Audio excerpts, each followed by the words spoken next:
Hello and welcome to this 5 Minutes to Wow video. My name is Mitchell Pearson. I'm a consultant and a trainer for Pragmatic Works. And in this quick video, I want to show you how you can organize measures in Power BI Desktop.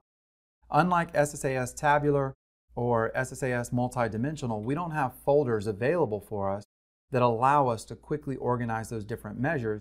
And what happens as you continually build more and more calculated measures in Power BI Desktop is they kind of get slammed and squished in there with all the other columns that exist inside of your table. So even though we don't have folders available to us, we do have the availability to create calculated tables. And remember, one of the key elements about calculated measures is we can assign them to any table that we want within our data model.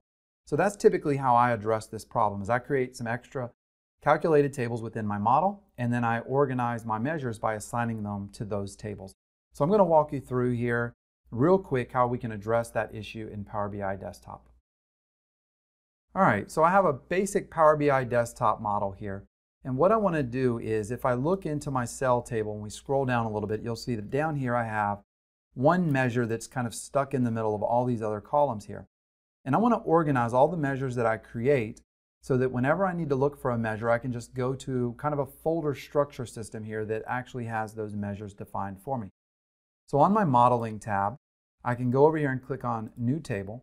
And then what I want to do here is give the table a name. And I'm going to call this My Measures. It's a very simple name on the table here. And then I'm just going to create a table. And there's a lot of different ways you can create a table. The way that I normally do this is I just use the calendar function. And the reason I like to use the calendar function is because it creates a table that essentially has one column and one row.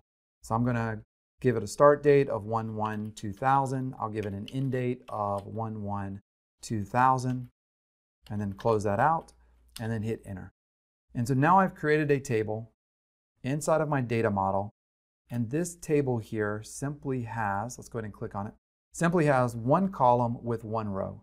And now what I can do is I can assign my measures to this table. If you've never actually assigned your measures to another table, that's very easy to do. So what I want to do is go back to my cell table. I'm going to select that total profit measure that I showed you a moment ago. And then I'm going to go back up to the Modeling tab inside of Power BI Desktop. And we're going to move that total profit measure over to that new table that we just created. So I can select the Home table here on the Modeling tab once again. Select the Home table and say I want to move that measure from the cell table over to the new table I just created. That's called My Measures. So I click on that, and now it has been moved to a new table. Now there's one other problem here that we want to fix real quick. If I come over here inside of my report view and I look at that table, notice that I have my measure, and I can assign as many measures to this table now as I want, but I also have this kind of orphaned column here that has no purpose, and I want to get rid of that. So all I have to do is right click on that and then say I want to hide that column, and it disappears in the report view. Now I will tell you that one limitation of this is it will not let you hide that column until after you've added something else to that table. So I needed to add a measure to it first, and then I could go through there and hide that column. Now anytime I want to see my total profit, I can come to this new measure table that I've created, and I can bring it in from that table. And you may want to create multiple tables, one that just has all of your measures in it, and then another one that essentially maybe stores time intelligence calculations and so on and so forth. But this is the way that I have been using Power BI Desktop to organize my measures, since we don't have that additional functionality of having a folder to actually organize them. All right, so as a quick review, in this section we talked about the problem. The problem was I can't organize my measures in Power BI Desktop, and I'm tired of digging through hundreds of columns trying to find these different measures. And then the design that we used here is we create tables specifically designed for storing those different calculated measures that we have built inside of our data model.